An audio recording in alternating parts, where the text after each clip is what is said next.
Hello everybody, welcome back to our Suman Guru Education YouTube channel. Dear followers, ముందుగా ఈ video మీద click చేసిన followers అందరికీ కూడా నా స్పెషల్ థ్యాంక్స్ని తెలుపుకుంటున్నాను.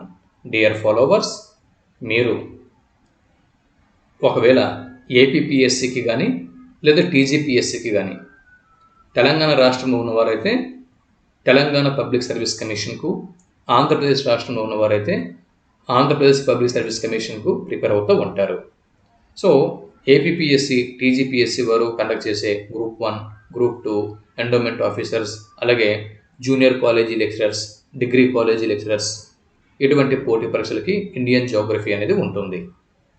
అలాగే మరి ఎస్జిటి తెలంగాణ రాష్ట్రంలో కానీ లేకపోతే ఆంధ్రప్రదేశ్ రాష్ట్రంలో కానీ టెట్ మరియు డిఎస్సికి ప్రిపేర్ అవుతున్నటువంటి ఎస్జిటి అభ్యర్థులకి, వీరితో పాటు ఇక్కడ స్కూల్ అసిస్టెంట్ సోషల్కి ప్రిపేర్ అవుతున్న వారికి ఇక్కడ ఈ వీడియో యూస్ఫుల్గా ఉంటుంది.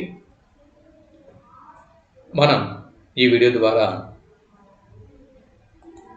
భారతదేశం ఉనికి, విస్తీర్ణం, అదే భారతదేశం యొక్క పరిమాణం మరియు ఉనికి, అదేనండి ఉనికి విస్తీర్ణం అన్న లేదా పరిమాణం ఉనికి అన్న ఒకటే. ఈ అంశం గురించి మనం ఇప్పుడు తెలుసుకోబోతున్నాం. ఇక్కడ మీరు చూడొచ్చు, ఇండియా సైజ్ అండ్ లొకేషన్, భారతదేశం పరిమాణం మరియు ఉనికి లేదా ఉనికి మరియు విస్తీర్ణం. ఇందుకోసం ఆంధ్రప్రదేశ్ 9వ తరగతి సోషల్ స్టడీస్ అదే జియోగ్రఫీ టెక్స్ట్ బుక్ని తీసుకోవడం జరిగింది. ఆంధ్రప్రదేశ్ ప్రభుత్వ ప్రచురణ వారి 9వ తరగతి జియోగ్రఫీ టెక్స్ట్ బుక్ని తీసుకోవడం జరిగింది. అయితే ఆంధ్రప్రదేశ్ జియోగ్రఫీ టెక్స్ట్ బుక్ని తీసుకున్నప్పటికీ ఇండియన్ జియోగ్రఫీ అనేది తెలంగాణకు వెళ్ళినంత మాత్రాన ఇక్కడ మారిపోదు, కంటెంట్ మారిపోదు. అలాగే స్టేట్ ఏదైనా కూడా ఇండియన్ జియోగ్రఫీ ఎవరికైనా కూడా స్టాండర్డ్ ఇదే ఉంటుంది. కాబట్టి తెలంగాణ వాళ్ళు, ఆంధ్రప్రదేశ్ వాళ్ళు ఈ వీడియో జాగ్రత్తగా ఫాలో అవ్వచ్చు. అవసరమైతే తెలంగాణ వాళ్ళు కూడా మీ 9వ తరగతి జియోగ్రఫీ టెక్స్ట్ బుక్ని చూసుకోవచ్చు. ఇక్కడ మీరు చూడొచ్చు, భారతదేశం పరిమాణం మరియు ఉనికి, భారతదేశం పరిమాణం మరియు ఉనికి. ఇందులో మనం 2వ పారాగ్రాఫ్ని చూద్దాం. ఎందు గురించి అంటే మొదటి పారాగ్రాఫ్ నేను చెప్పాడు, భారతదేశం ప్రపంచంలోని ప్రాచీన నాగరికతల్లో ఒకటి. ఎస్, మెసొపొటేమియా నాగరికత, చైనా నాగరికత, వాటితో పాటుగానే సింధు లోయ నాగరికత భారతదేశంలో వెలిసిల్లింది. కాబట్టి ప్రాచీన నాగరికతల్లో భారతదేశం కూడా ఒకటి. అయితే గత 5 దశాబ్దాలలో అంటే 50 సంవత్సరాలుగా బహుముఖ సామాజిక ఆర్థిక ప్రగతిని భారతదేశం సాధించింది. వ్యవసాయ రంగంలో అవ్వచ్చు, పరిశ్రమల రంగంలో అవ్వచ్చు, సాంకేతిక మరియు మొత్తం ఆర్థిక అభివృద్ధి రంగంలో అవ్వచ్చు, విశేషమైన పురోగతిని ప్రదర్శిస్తూ ముందుకు సాగుతూ పోతుంది భారతదేశం. ప్రపంచ చరిత్రలో భారతదేశానికి గుర్తించదగినటువంటి ఒక స్థానం అనేది లభించింది. ఇక భారతదేశం యొక్క ఉనికిని కనుక మనం పరిశీలన చేసినట్లయితే మాస్టారు ఇక్కడ చూడొచ్చు, భారతదేశం ఏ అర్ధగోళంలో ఉంది అని బిట్ అనేది రావచ్చు. భారతదేశం ఇది పూర్తిగా ఉత్తర అర్ధగోళంలో ఉంది అనే విషయం మనం గుర్తుపెట్టుకోవాలి. ఉత్తర మరియు పూర్వ అర్ధగోళంలో భారతదేశం అనేది ఉంది. మాస్టరు, ఉత్తర పూర్వార్ధగోళము అంటే అర్థం ఏంటి? ఒకసారి మనం పరిశీలన చేసినట్లయితే ఉత్తర పూర్వార్ధగోళం అంటే ఇక్కడ మీరు చూడొచ్చు, ఇక్కడ స్క్రీన్ మీద ఇక్కడ భారతదేశం అనేది చూడొచ్చు. ఓకే, ఇది ఇండియా మ్యాప్. ఇక్కడ ఉత్తర అర్ధగోళం అంటే ఏంటి చూడండి, ఇక్కడ అక్షాంశము 0 డిగ్రీల అక్షాంశము ఏదైతే ఉందో దీన్నే ఈక్వేటర్ అని చెప్పి అంటారు, లేదా దీన్ని భూమధ్య రేఖ అని చెప్పి అంటారు. ఈ భూమధ్య రేఖ లేదా ఈక్వేటర్ అని పిలువబడేటటువంటి ఈ 0 డిగ్రీల అక్షాంశానికి పైన ఉన్నటువంటి ఈ భాగంని భూభాగంని ఉత్తర అర్ధగోళము అని చెప్పి అంటారు. ఈ 0 డిగ్రీలు అక్షాంశం ఏదైతే ఉందో ఈ 0 డిగ్రీల అక్షాంశం ఈ భూమధ్య రేఖ లేదా ఈక్వేటర్ ఏదైతే ఉందో దీనికి దక్షిణంగా ఉన్నటువంటి ఈ భాగంని దక్షిణ అర్ధగోళమని, దీనికి ఉత్తరంగా ఉన్నటువంటి అర్ధ భాగంని ఉత్తర అర్ధగోళమని మనం పేర్కోవడం అనేది జరుగుతుంది. అయితే ఇక్కడ భారతదేశం అనేది ఎటువైపు ఉందండి? ఉత్తర అర్ధగోళంలో ఉంది. ఉత్తర అర్ధగోళంలో ఉంది. తర్వాత ఉత్తర మరియు పూర్వ అర్ధగోళంలో ఉంది భారతదేశం. ఉత్తర మరియు పూర్వ అర్ధగోళంలో ఉంది. పూర్వ అర్ధగోళం అంటే ఏంటి మాస్టారు? పూర్వ అర్ధగోళం అంటే తూర్పు భాగం ఏదైతే ఉందో తూర్పు భాగంనే పూర్వ భాగము అని చెప్పి అంటారు. ఈ తూర్పు భాగం ఎక్కడి నుంచి ఇదంతా కూడా తూర్పు భాగం అన్నమాట. దీన్ని తూర్పు అర్ధగోళం అని చెప్పి అంటారు. దీన్ని పశ్చిమ అర్ధగోళం అని చెప్పి అంటారు. మరి తూర్పు అర్ధగోళము పశ్చిమ అర్ధగోళము అని చెప్పి ఎలా చెప్పగలుస్తున్నాం అంటే ఇక్కడ 0 డిగ్రీల రేఖాంశం ఏదైతే ఉందో 0 డిగ్రీల రేఖాంశం దీన్నే గ్రీనిచ్ రేఖాంశము అని చెప్పి అంటారు. గ్రీనిచ్ రేఖాంశము దీన్నే గ్రీనిచ్ రేఖాంశం అని, మధ్యాహ్నపు రేఖ అని చెప్పి అంటారు. అయితే ఇక్కడ మీరు చూడొచ్చు ఈ 0 డిగ్రీల రేఖాంశం ఏదైతే ఉందో ఈ 0 డిగ్రీల రేఖాంశానికి తూర్పు వైపున భారతదేశం అనేది ఉంది. తూర్పు వైపున భారతదేశం అనేది ఉంది. కాబట్టి ఇక్కడ 0 డిగ్రీల రేఖాంశానికి తూర్పు వైపున 0 డిగ్రీల అక్షాంశానికి ఉత్తర వైపున భారతదేశం ఉంది. కాబట్టి 0 డిగ్రీల అక్షాంశానికి ఉత్తర వైపున ఉంది కాబట్టి ఉత్తర, 0 డిగ్రీల రేఖాంశానికి పూర్వ భాగంలో ఉంది కాబట్టి పూర్వ. కాబట్టి ఉత్తర పూర్వార్ధగోళాలలో భారతదేశం అనేది విస్తరించి ఉంది. అర్థమైందా మాస్టరు? అది ఉత్తర పూర్వార్ధగోళాలలో భారతదేశం విస్తరించి ఉంది. ఇప్పుడు మన విషయంలోకి వచ్చేద్దాం. ఉత్తర పూర్వార్ధగోళాల్లో భారతదేశం విస్తరించి ఉంది. అయితే మరి ఏ ఏ అక్షాంశాల మధ్య భారతదేశం విస్తరించి ఉంది? ఏ ఏ అక్షాంశాలు మరియు ఏ ఏ రేఖాంశాల మధ్య భారతదేశం విస్తరించి ఉంది అన్నది ఇప్పుడు మనం పరిశీలన చేద్దాం. ఇక్కడ మీరు స్క్రీన్ మీద చూడొచ్చు మాస్టారు. ఇక్కడ మీరు చూడండి, భారతదేశము ఇదిగోనండి 8 డిగ్రీలు అక్షాంశం. ఇదిగో 8 డిగ్రీల 4 నిమిషాలు 8 డిగ్రీల 4 నిమిషాలు అక్షాంశం నుంచి 37 డిగ్రీల 6 నిమిషాలు 37 డిగ్రీల 6 నిమిషాలు 37 డిగ్రీల 6 నిమిషాలు అక్షాంశాల మధ్య భారతదేశం విస్తరించి ఉంది. అలాగే 68 డిగ్రీల 7 నిమిషాల నుంచి 68 డిగ్రీల 7 నిమిషాల నుంచి 97 డిగ్రీల 25 నిమిషాలు రేఖాంశాల మధ్య భారతదేశం విస్తరించి ఉంది. అయితే ఇప్పుడే మనం చెప్పుకున్నాం కదా, ఉత్తర పూర్వార్ధగోళంలో భారతదేశం విస్తరించి ఉంది. కాబట్టి అక్షాంశాలు అన్నప్పుడు ఉత్తర అక్షాంశాలని, రేఖాంశాలు అన్నప్పుడు తూర్పు రేఖాంశాలని మనం చదవాల్సి ఉంటుంది.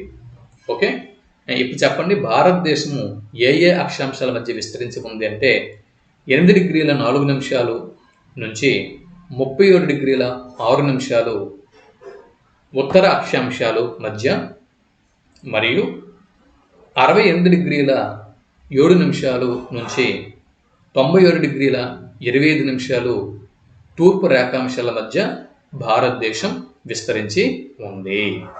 క్లియర్? అర్థమైంది కదా? ఇప్పుడు చూడండి, ఉనికి అన్నప్పుడు ఇక్కడికి వచ్చాం కదా. ఇప్పుడు చూడండి, ఇక్కడ భారతదేశం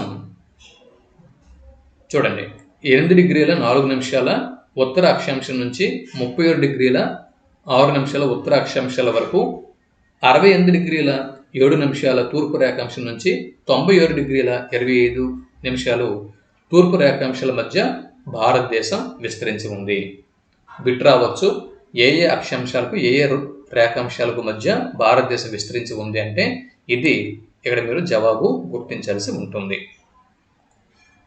ఇకపోతే మాస్టరు ఇక్కడ మీరు దీన్ని చూడండి. ఈ టాపిక్ అయిన తర్వాత దీని మీద ప్రాక్టీస్ బిట్స్ ఇస్తాను మాస్టారు. ఈ టాపిక్ భారతదేశం పరిమాణము మరియు ఉనికి, ఈ టాపిక్ అనేది ఇక్కడ అయిపోయిన తర్వాత వెంటనే దీని వెనక మీకు ప్రాక్టీస్ బిట్స్ అనేవి వస్తాయి. ఒక 50 బిట్స్తో 50 బిట్స్ని ఫ్రేమ్ చేసి మీకు ప్రాక్టీస్ బిట్స్ ఇస్తాను. ఈ టాపిక్ అయిన తర్వాత ప్రాక్టీస్ చేద్దరా. ఈ టాపిక్ క్లియర్గా చూడండి, ప్రాక్టీస్ మీకు ఈజీ అవుతుంది. ఇకపోతే ఉనికి అయింది కదా, ఇక్కడ చూడండి. ఉనికి అన్నటువంటి అంశంలో మరో పారాగ్రాఫ్లోకి మనం వచ్చాం. ఈ పారాగ్రాఫ్ని చూద్దాం ఒకసారి మనం. ఇక్కడ 23.5 డిగ్రీలు 23.5 డిగ్రీలు అక్షాంశం, ఉత్తర అక్షాంశం, 23.5 డిగ్రీల ఉత్తర అక్షాంశం ఏమంటారు అని పెట్టి వస్తే కర్కట రేఖ అని చెప్పి అంటారు. చూడండి, 23.5 డిగ్రీల ఉత్తర అక్షాంశాన్ని కర్కట రేఖ అని చెప్పి అంటారు. ఈ 23.5 డిగ్రీల ఉత్తర అక్షాంశము అయినటువంటి ఈ కర్కట రేఖ భారతదేశాన్ని దాదాపు 2 సమాన భాగాలుగా విభజిస్తుంది, ఉత్తర దక్షిణాలుగా విభజిస్తుంది. ఓకే, ఒకసారి చూద్దాం. ఇదిగో 23.5 డిగ్రీల ఉత్తర అక్షాంశం, దీన్నే కర్కటక రేఖ అని చెప్పి అంటారు. ఇంగ్లీష్లో ట్రాపిక్ ఆఫ్ క్యాన్సర్ అని చెప్పి అంటారు. ఇది భారతదేశాన్ని నార్త్ ఇండియా మరియు సౌత్ ఇండియా అని 2 సమాన భాగాలుగా విభజిస్తున్నది. ఓకే, ఇది ట్రాపిక్ ఆఫ్ క్యాన్సర్ లేదా ఉత్తర అక్షాంశం. దాన్ని ఏమంటారు? 23.5 డిగ్రీల ఉత్తర అక్షాంశంని కర్కట రేఖ అని చెప్పి అంటారు. ఇది భారతదేశాన్ని ఉత్తర దక్షిణలుగా 2 సమాన భాగాలుగా విభజిస్తున్నది. ప్రధాన భూభాగానికి ఆగ్నేయ దిశలో బంగాళాఖాతంలో అండమాన్ నికోబార్ దీవులు. చూడండి, భారతదేశపు ప్రధాన భూభాగానికి ఆగ్నేయ దిశ ఏ దిశ అండి? ఆగ్నేయ దిశ. ఆగ్నేయ దిశ mean south east. South east, దీన్ని ఆగ్నేయ దిశ అని చెప్పి అంటారు. ఈ ఆగ్నేయ దిశలో బంగాళాఖాతంలో అండమాన్ నికోబార్ దీవులు ఉన్నాయి. కాగా నైరుతి దిశలో అంటే సౌత్ వెస్ట్లో నైరుతి దిశలో అరేబియా సముద్రంలో లక్షద్వీపులు ఉన్నాయి. ఓకే, ఇది ఒక బిట్టు చూసుకోండి. అండమాన్ నికోబార్ దీవులు బంగాళాఖాతంలో భారతదేశానికి ఆగ్నేయ వైపున ఉన్నాయి. లక్షద్వీపులు నైరుతి దిశలో, భారతదేశానికి నైరుతి దిశలో అరేబియా సముద్రంలో ఉన్నాయి. నెక్స్ట్ తర్వాత అంశాన్ని మనం చూద్దాం. ఇక్కడ మీరు చూడొచ్చు,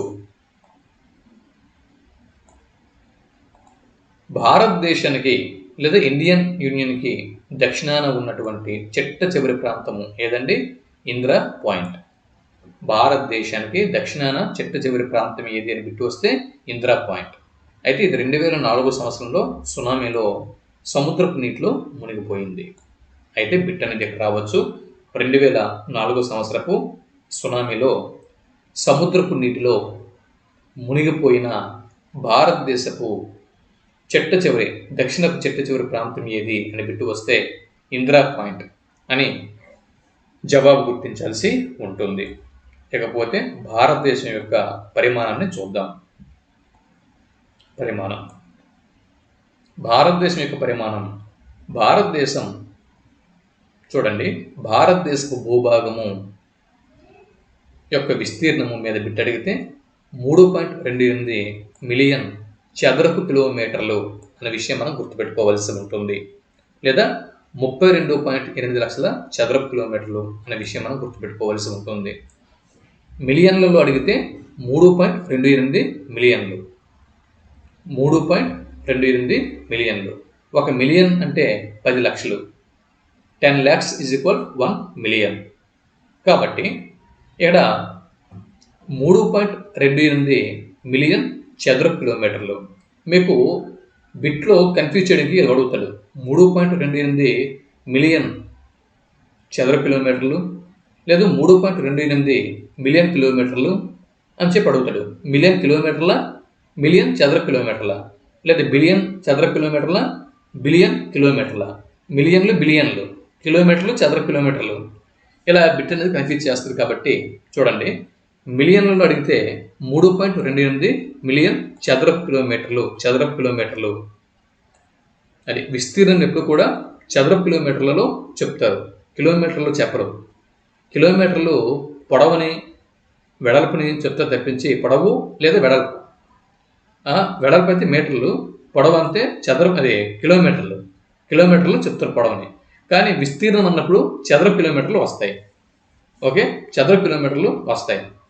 వెడల్పును కానీ ఒక్క వెడల్పు అన్నప్పుడు కిలోమీటర్లో చెప్పొచ్చు, లేదా పొడవు అన్నప్పుడు కిలోమీటర్లో చెప్పొచ్చు. కానీ పొడవు ఇంటూ వెడల్పు అన్నప్పుడు ఇక్కడ చదరపు కిలోమీటర్లు వస్తాయి అన్నమాట. విస్తీర్ణం ఎప్పుడు కూడా చదరపు కిలోమీటర్లు చెప్తారు. కాబట్టి 3.28 మిలియన్ చదరపు కిలోమీటర్లు లేదా 32.8 లక్షల చదరపు కిలోమీటర్లు భారతదేశం యొక్క భూభాగపు విస్తీర్ణం అనే విషయం ఇక్కడ మనం గుర్తుపెట్టుకోవాల్సి ఉంటుంది. అయితే భారతదేశం యొక్క మొత్తం వైశాల్యం ప్రపంచంలోని మొత్తం భూభాగంలో ఎంత అని బిట్టి అడిగితే 2.4% అని మనం జవాబు గుర్తించాల్సి ఉంటుంది. నెక్స్ట్ తర్వాత పేజీలోకి వెళ్ళాం మనం. చూడండి, మొదటి పేజీ అయిపోయింది, సెకండ్ పేజీ, రెండవ పేజీ. ఇక్కడ ఈ పేజీలో ఈ పారాగ్రాఫ్లో చూస్తున్నాం. చూడండి, భారతదేశం ప్రపంచంలో 7వ అతిపెద్ద దేశం. ప్రపంచంలో 7వ అతిపెద్ద దేశం. ఓకే, భారతదేశము ప్రపంచంలో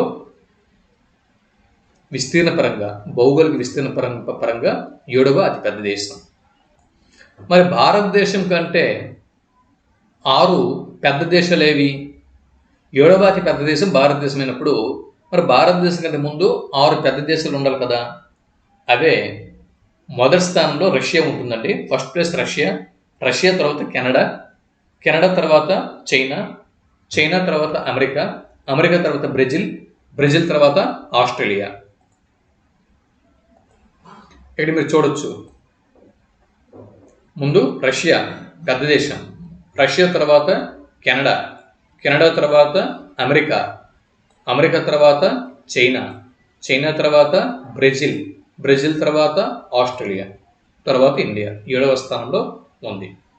7వ అతి పెద్ద దేశం భారతదేశం కంటే ముందు పెద్ద రాష్ట్రాలు, పెద్ద దేశాలు 6 ఉన్నాయి. Russia, Canada, America, China, Brazil, Australia. ఇక్కడ మీరు చూడవచ్చు, కెనడా అనేది నార్త్ అమెరికాలో ఇది ఉంటుంది. ఇది కెనడా. ఇది ఇలా అమెరికా అనేది ఉంటుంది, ఇటు అమెరికా ఉంటుంది, దీని మీద కెనడా అనేది ఉంటుంది అన్నమాట. ఇదంతా రష్యా, ఇదంతా కూడా రష్యా. ఇక్కడ రష్యా అనేది యుఎస్ఎస్ఆర్ అనేది ఉంటుంది. రష్యా తర్వాత రెండో పెద్ద దేశము కెనడా తర్వాత ఇక్కడ చైనా వస్తుంది. చైనా తర్వాత అమెరికా. ఇక్కడ మీరు చూడవచ్చు, ఇక్కడ మొదటి పెద్ద దేశము రష్యా. ఇది 1 రష్యా ఇక్కడ ఉంటుంది. రష్యా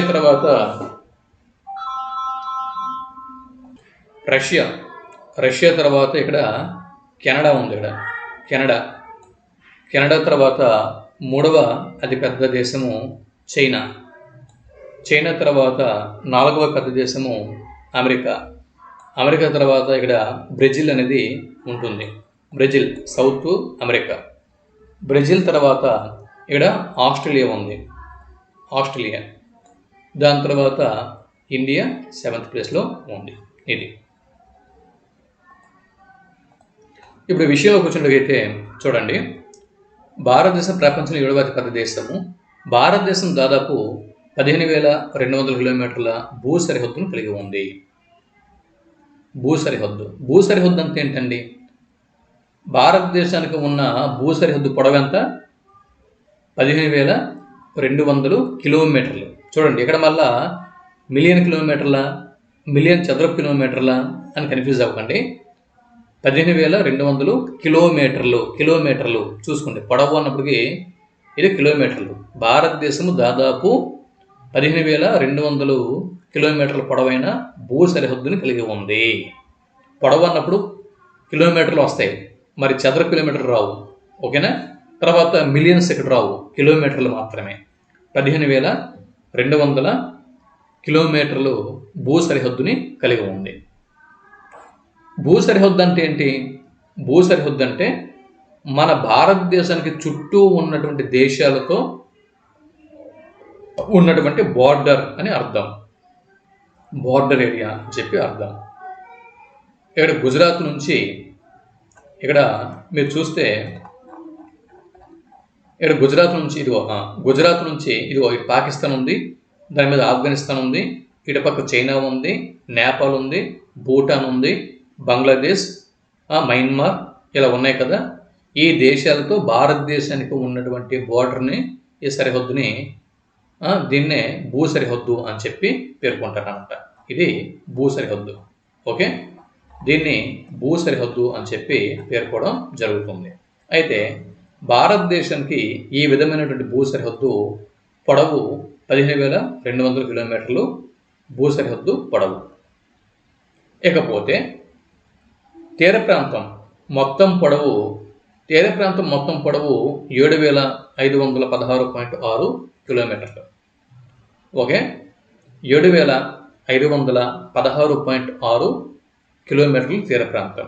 తీర ప్రాంతం అంటే అరేబియా సముద్రము, హిందూ మహాసముద్రము, బంగాళాఖాతము. ఈ 3 సముద్రాలు అనేవి భారతదేశానికి దక్షిణ వైపున మరియు పశ్చిమ వైపున, తూర్పు వైపున విస్తరించి ఉన్నాయి కదా. సో ఆ సముద్రానికి ఉన్నటువంటి తీర రేఖ ఏదైతే ఉందో దీన్ని తీర ప్రాంతం అని చెప్పి అంటారు. ఈ విధంగా లక్షద్వీపులు, అండమాన్ నికోబార్ దీవులతో కలిపి, అంటే ఆ భూమితో కూడా కలిపి మన యొక్క భారతదేశం యొక్క మొత్తం తీర రేఖ పొడవు 7,516.6 కిలోమీటర్లు అన్నమాట ఇది. ఇకపోతే భారతదేశానికి వాయువ్యం మీన్ ఇక్కడ నార్త్ వెస్ట్, అలాగే నార్త్ సైడ్, అలాగే నార్త్ ఈస్ట్. ఈశాన్యం మీన్ నార్త్ ఈస్ట్. ఈ విధంగా వాయువ్యము, ఉత్తర, ఈశాన్య ఈ దిక్కులలో, ఈ దిశల్లో అతి తరుణ మృత పర్వతాలు అయినటువంటి హిమాలయ పర్వతాలు విస్తరించి ఉన్నాయి. అది ఈ విధంగా హిందూ మహాసముద్రము, దాని తర్వాత పశ్చిమాన అరేబియా మహాసముద్రము, తూర్పున బంగాళాఖాతము భారతదేశానికి విస్తరించి ఉన్నాయి. దాని తర్వాత పారాగ్రాఫ్ మనం పరిశీలన చేసినట్లయితే ఇక్కడ చూడండి, భారతదేశం యొక్క ప్రధాన భూభాగము అక్షాంశ రేఖాంశాలు దాదాపుగా 30 డిగ్రీల మేర విస్తరించి ఉన్నాయి.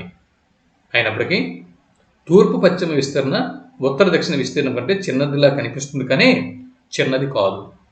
ఇది మ్యాప్ మీద చూద్దాం పదండి ఒకసారి. ఇక్కడ చూడండి, ఇక్కడ భారతదేశము ఏ అక్షాంశాల మధ్య విస్తరించి ఉంది?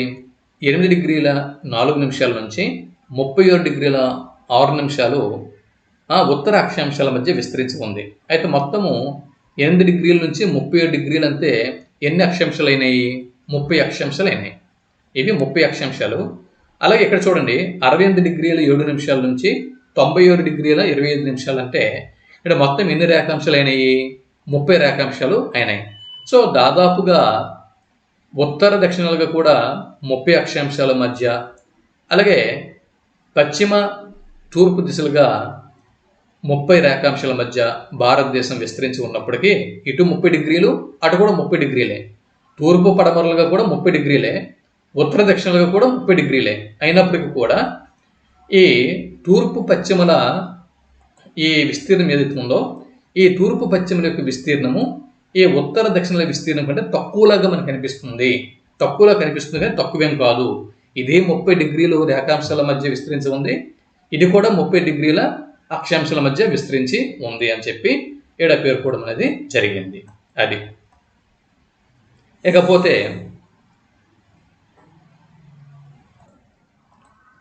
గుజరాత్ నుంచి అరుణాచల్ ప్రదేశ్ వరకు 2 గంటల సమయం వ్యత్యాసం అనేది ఉంటుంది. అంటే సూర్యోదయం మొదటగా అరుణాచల్ ప్రదేశ్లో సూర్యోదయం అవుతుంది. సూర్యోదయం భారతదేశంలో మొదట అరుణాచల్ ప్రదేశ్లో అవుతుంది. అక్కడి నుంచి మరి ఒక్కొక్క రేఖాంశం దాటడానికి 4 నిమిషాల సమయం పడుతుంది. 4 నిమిషాల సమయం పడుతుంది. సూర్యుని యొక్క కిరణాలు ఒక రేఖాంశం నుంచి మరొక రేఖాంశానికి ప్రసరించేందుకు 4 నిమిషాల సమయం తీసుకుంటుందన్నమాట. కాబట్టి ఈ విధంగా తీసుకుంటే ఇక్కడ 4 నిమిషాలు 30 డిగ్రీలు, ఆ 30 డిగ్రీలు రేఖాంశాలు, 30 రేఖాంశాలు, ఒక రేఖాంశం నుంచి ఇంకొక రేఖాంశానికి వెళ్ళడానికి 4 నిమిషాలు. సో 4 × 12 అంటే 120 నిమిషాల సమయం పడుతుంది. 120 నిమిషాలు అంటే 2 గంటలు. కాబట్టి ఈ విధంగా అరుణాచల్ ప్రదేశ్లో సూర్యోదయం అయిన తర్వాత గుజరాత్లో సూర్యోదయం అవ్వడానికి 2 గంటలు ఆలస్యం పడుతుంది. కాబట్టి ఈ విధంగా గుజరాత్ నుంచి అరుణాచల్ ప్రదేశ్ వరకు 2 గంటల సమయం వ్యత్యాసం అనేది ఉంటుంది. కాబట్టి సూర్యోదయం ముందుగా అరుణాచల్ ప్రదేశ్లో అవుతుంది భారతదేశంలో, చివరిగా గుజరాత్లో అవుతుంది. సూర్యుని యొక్క కిరణాలు ఒక రేఖాంశం నుంచి మరొక రేఖాంశానికి ప్రసరించేందుకు 4 నిమిషాల సమయం తీసుకుంటాయి. కాబట్టి మొత్తం 30 రేఖాంశాలు కాబట్టి 4 × 12 అంటే 120 నిమిషాలు, అది 2 గంటల సమయం తీసుకుంటుంది అనమాట. అందువల్ల మీర్జాపూర్ ఎక్కడ ఉంది? ఉత్తరప్రదేశ్లో ఉంది. సో ఉత్తరప్రదేశ్లోని మీర్జాపూర్ గుండా వెళ్ళే భారత ప్రామాణిక రేఖాంశం ఏదైతే ఉందో ఈ సమయాన్ని మొత్తం దేశానికి ప్రామాణిక సమయంగా తీసుకుంటున్నారు.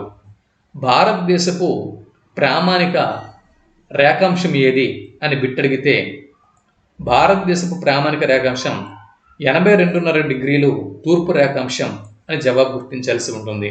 82.5 డిగ్రీలు తూర్పు రేఖాంశం భారతదేశపు ప్రామాణిక రేఖాంశం అని మన జవాబు గుర్తించాల్సి ఉంటుంది.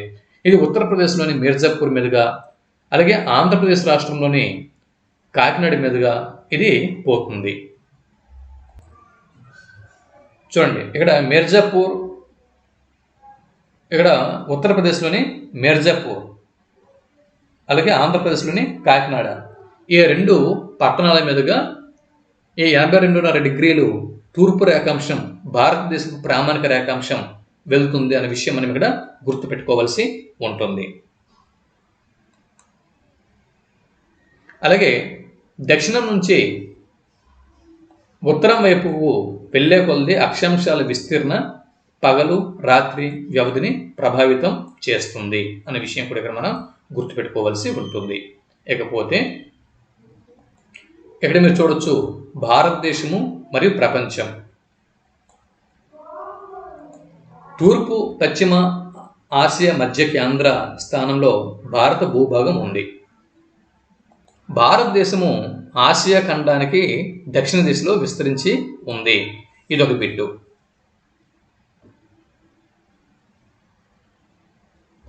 అలాగే హిందూ మహాసముద్రం గుండా పశ్చిమాన ఐరోపాను, తూర్పున ఆసియా దేశాలను కలిపే ప్రయాణ మార్గాలకు భారతదేశం ఒక వ్యూహాత్మక కేంద్రంగా ఉంది. దక్కన్ ద్వీపకల్పం హిందూ మహాసముద్రంలోకి పొడుచుకు వచ్చిందని మనం గమనించాల్సి ఉంటుంది. దీనివల్ల భారతదేశ పశ్చిమ తీరము, అలాగే పశ్చిమ ఆసియా, ఆఫ్రికా, ఐరోపాలతోనూ మరియు తూర్పు తీర ఆగ్నేయ, తూర్పు ఆసియాతోనూ సన్నిహిత సంబంధాన్ని ఏర్పరచుకోవడానికి దోహదపడింది. ఇక్కడ నుంచి బిట్ రావడానికి ఛాన్సెస్ ఉన్నాయి. ఇది ఒకసారి చూడండి. దక్కన్ ద్వీపకల్పం ఏదైతే ఉందో ఇది హిందూ మహాసముద్రంలోకి పొడుచుకుని వచ్చింది.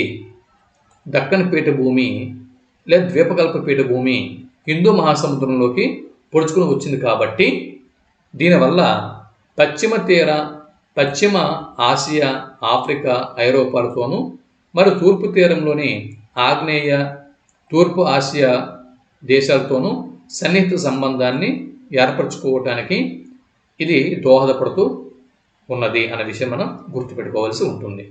భారతదేశం వలె హిందూ మహాసముద్రంలో మరే ఇతర దేశానికి సుదీర్ఘ ప్రాంతం లేదు కాబట్టి ఇదొక బిట్టు. హిందూ మహాసముద్రంలో సుదీర్ఘ తీర ప్రాంతం, హిందూ మహాసముద్రంతో సుదీర్ఘమైనటువంటి తీర ప్రాంతం కలిగినటువంటి దేశం భారతదేశం అనే విషయం ఇక్కడ మనం గుర్తుపెట్టుకోవాల్సి ఉంటుంది. అందుకే హిందూ మహాసముద్రంలో భారతదేశానికి ప్రముఖ స్థానం ఉంది. కాబట్టి ఈ సముద్రానికి భారతదేశం యొక్క పేరు పెట్టడం జరిగింది. అంటే హిందూ మహాసముద్రానికి భారతదేశానికి విడదీయరానటువంటి సంబంధం ఉంది. హిందూ మహాసముద్రం మీద భారతదేశం యొక్క ఆధిపత్యం అధికంగా ఉంది. అలాగే హిందూ మహాసముద్రంతో అత్యధిక తీరరేఖ కలిగి ఉంది. కాబట్టి హిందూ మహాసముద్రానికి ఇండియన్ ఓషన్ అని చెప్పి భారతదేశం పేరు పెట్టడం జరిగింది. ఇక్కడ ఒక బిట్ చూడండి.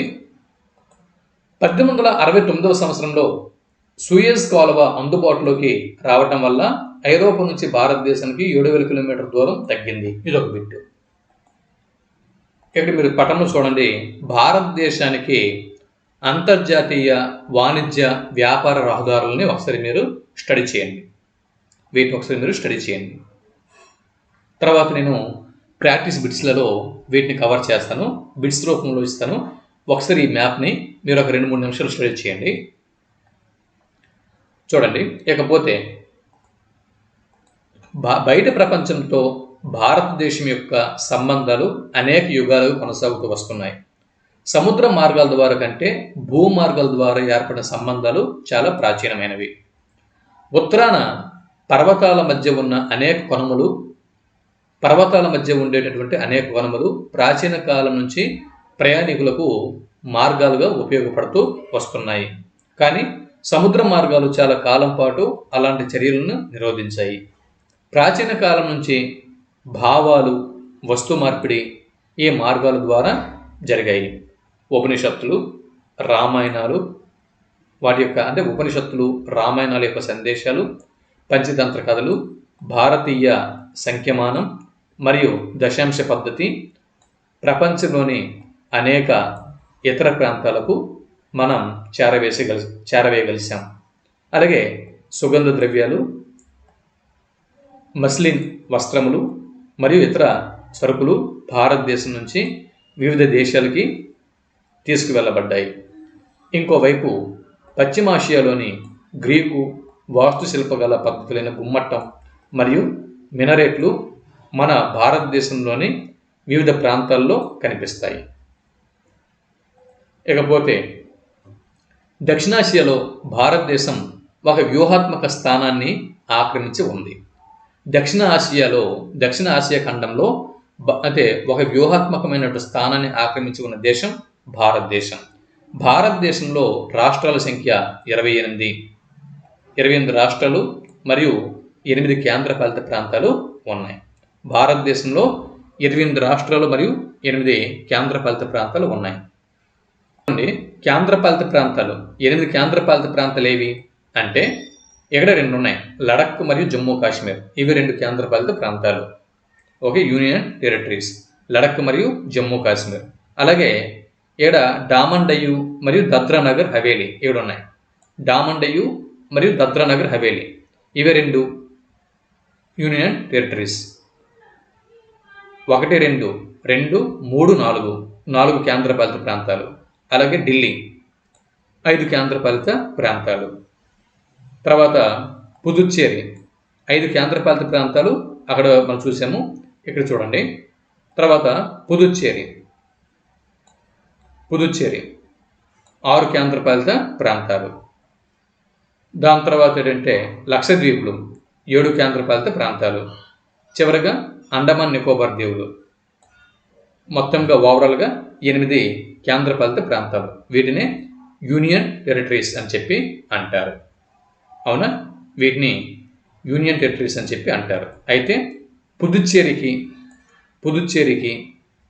దాని తర్వాత ఏంటంటే ఢిల్లీకి ఇక్కడ అసెంబ్లీలు ఉన్నాయి, ముఖ్యమంత్రులు కూడా ఉన్నారు. ఓకే,